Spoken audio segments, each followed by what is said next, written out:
नमस्कार दोस्तों, हमारी आज की कहानी है पछतावा। राजवीर मंदिर में बैठे कुछ सोच रहा है। तभी एक व्यक्ति आता है। उसके हुलिये को देख कह सकते हैं वो एक मुस्लिम है। वो मंदिर में आकर पूजा करता है। उसे देख एक ही सवाल दिमाग में दस्तक देता है, एक मुस्लिम मंदिर में कैसे? वही एक सवाल राजवीर को उसकी सोच से बाहर निकालता है और वो उस शख्स की तरफ देखता ही है कि वह शख्स उसे अनपूछे सवाल को भांप लेता है और वही मंदिर की डेल पर राजवीर के पास बैठ जाता है और खुद ही कहता है, मेरा नाम अशफाक है, मैं मुस्लिम समाज से हूँ, रोजाना मंदिर आकर पूजा करता हूँ।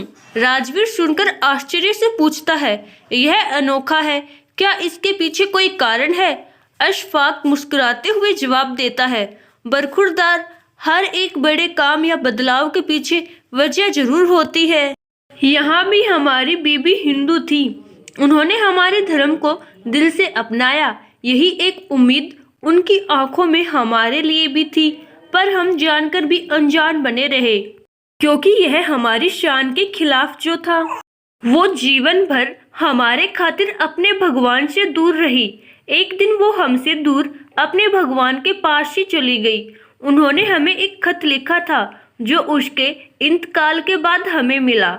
उसमें लिखा था, उन्हें अपने ईश्वर से बहुत प्रेम था। वो हमसे छिपकर यहाँ इस मंदिर में आ जाया करती थी। हमें बुरा न लगे इसीलिए वे कभी बोल नहीं पाई, पर धोखा नहीं देना चाहती थी, इसीलिए खत लिख दिया। उन्होंने हमारे प्यार की खातिर, हमारे अभिमान की खातिर अपनी इच्छा कभी जाहिर ना की, पर मरते मरते वो हमें सच कह गई।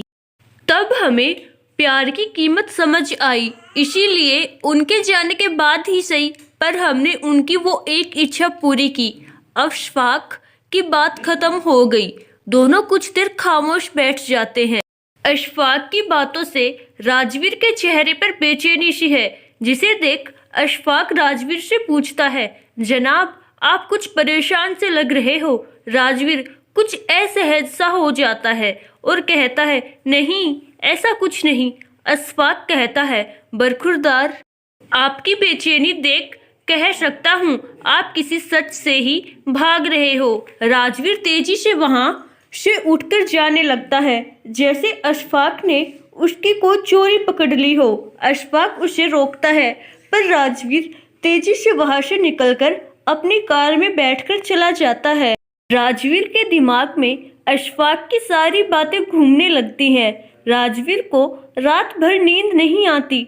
सुबह होते ही वो फिर उसी मंदिर में जाकर बैठ जाता है। फिर से उसकी मुलाकात अशफाक से होती है। अशफाक राजवीर के पास आकर बैठ जाता है।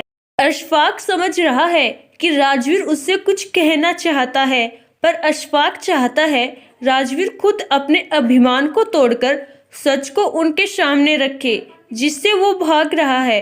पर वही राजवीर चाहता है अशफाक उससे आगे से सवाल करे, पर राजवीर कुछ नहीं बोल पाता। 2-3 दिनों तक यही चलता रहता।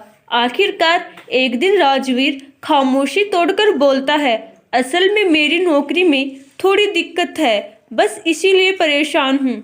अशफाक जोर जोर से हंसने लगता है, बरखुरदार, इतनों दिनों बाद अपनी खामोशी तोड़ी भी तो झूठ बोलने के लिए। मियाँ, हमारे बाल धूप में सफेद नहीं हुए हैं, आपका चेहरा साफ कह रहा है आप खुद से खफा हैं। खुद की गलती मानने की हिम्मत नहीं है आप में।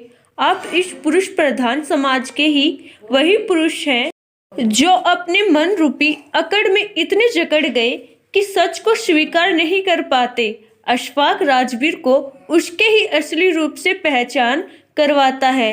राजवीर के दिल पर एक बोझ है जिसे वो खुद से भी खुलकर नहीं कह पाया है, और आज वो अपने जीवन के उस एक पहलू को अशफाक के सामने रखता है और कहता है, मैं एक मॉडर्न लड़की से शादी करना चाहता था, पर मेरे माता पिता ने मेरी शादी गांव की लड़की शिखा से करवा दी। मैं उससे ठीक से बात तक नहीं करता था। वो मेरे परिवार के साथ ऐसे घुल मिल गई थी जैसे वर्षों से उनके साथ रही हो। मुझे ये पसंद भी नहीं आ रहा था, फिर भी वो मेरी हर जरूरत को बिना मेरे कहे पूरा कर देती थी। मैं तरक्की पर तरक्की कर रहा था। मुझे अपने आप पर बहुत अभिमान था। एक दिन नशे में धुत आकर मैंने शिखा के साथ बदसलूकी की। मैंने कहा, तुम मेरी जिंदगी की सबसे बड़ी गलती हो। शर्म आती है मुझे जब तुम्हें अपनी पत्नी कहना पड़ता है। मैं बोलता ही गया। शिखा के लिए यह सब नया नहीं था, पर मेरे माता पिता के लिए ये एक कड़वे घूंट के समान था। बिना मुझसे बात किए वो शिखा को अपने साथ ले गए। मैंने ऐसे बिहेव किया जैसे मुझे काले पानी की सजा से मुक्ति मिल गई हो। जाते वक्त शिखा ने मेरी मेज पर एक डायरी रखी थी जिसमें मेरी सारी जरूरतों की लिस्ट थी। यह देख मुझे गुस्सा आ गया। क्या समझती है वो खुद को? मैं क्या उस पर डिपेंड करता हूँ? फिर मैंने सोचा, मैं क्यों चिढ़ रहा हूँ? वो तो थी ही गंवार, अब चली गई, मैं आज़ाद हूँ। ऐसा सोच मैं ऑफिस चला गया। ऑफिस में लंच ब्रेक में जैसे ही मैंने टिफिन खोला, मैंने उस महक को मिस किया जो रोजाना मेरे थके चेहरे पर मुस्कान बिखेर देती थी। एक पल के लिए मुझे एक अजीब सी कमी महसूस हुई, पर उस वक्त मुझे अपनी आज़ादी का गुमान ज़्यादा था। समय गुजर रहा था। मैं अपनी हर एक ज़रूरत के लिए डायरी पर डिपेंड करता था। कमी का कुछ एहसास तो था, पर मेरा ईगो मेरे सामने आ जाता और मैं फिर अपनी अकड़ में जीने लगता। मैं परेशान जब हो गया जब मेरा वर्किंग परफॉर्मेंस बिगड़ने लगा। हमेशा अपनी प्रोग्रेस के लिए खुद को सारा क्रेडिट देता था। मैं ये मानना ही नहीं चाहता था कि मेरी प्रोग्रेस में शिखा का भी पूरा हाथ था। उसी के कारण मैं अपने जीवन की कई छोटी बड़ी परेशानियों और जिम्मेदारियों से बहुत दूर था और केवल अपने काम पर फोकस करता था। बेस्वाद खाने में, मुरझाए फूलों में, बिखरे घर में, हर उस जगह जहां मैं शिखा को देख चिढ़ाता था, उसे गंवार कहकर निकल जाता था। मुझे उसकी कमी महसूस होने लगी थी, पर मैं ये मान कैसे लेता। एक दिन मन भारी हो गया। फिर मैंने माँ को कॉल किया। वो मेरी आवाज़ से ही समझ जाती थी कि मैं परेशान हूँ, पर समझते हुए भी माँ ने मुझे इग्नोर कर दिया और कहा कि शिखा ने दूसरी शादी का फैसला कर लिया है। यह सुनकर मुझे और गुस्सा आ गया और मैंने कॉल कट कर दी।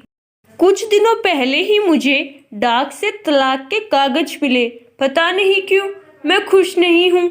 मैं चाहता तो यही था कि शिखा मेरी जिंदगी से दूर हो जाए, पर आज मैं बेचैन हूँ। अशफाक थोड़ी देर रुककर कहता है, अब तुम क्या सोच रहे हो? राजवीर कहता है, शिखा मुझसे बहुत प्यार करती थी, फिर वो कैसे दूसरी शादी के लिए सोच भी सकती है? अशफाक कहता है, वाह मियाँ, क्या अभी भी वो आपसे पूछेगी कि आगे बढ़ूं या नहीं? आज जब आपको उसकी अहमियत पता चल गई है, तब भी उससे सच कहने से झिझक रहे हो। सब कुछ सामने है, पर फिर माफ़ी मांगने में खुद को छोटा महसूस कर रहे हो। मियाँ समझ लो, अगर अब भी अपने ईगो में रहे तो फिर मौका नहीं मिलेगा। दोस्तों, आदमी का यह ईगो ही उसे जिंदगी से हरा देता है। राजवीर सब जानता है, पर उसके अहम के कारण वो शिखा से बात नहीं कर पा रहा है। शायद उसे डर है कि इस बार शिखा उसे ना न कह दे। अशफाक राजवीर को झंझोड़ कर कहता है, जब मैं अशफाक होकर मरी हुई बीबी के खातिर मंदिर जा सकता हूँ, तो क्या तुम एक सच स्वीकार नहीं कर सकते? राजवीर को अशफाक की बात दिल पर लग जाती है। वो कॉल तो नहीं, पर शिखा को एक मैसेज करता है। मैसेज डिलीवर होते ही उधर से कॉल आ जाता है।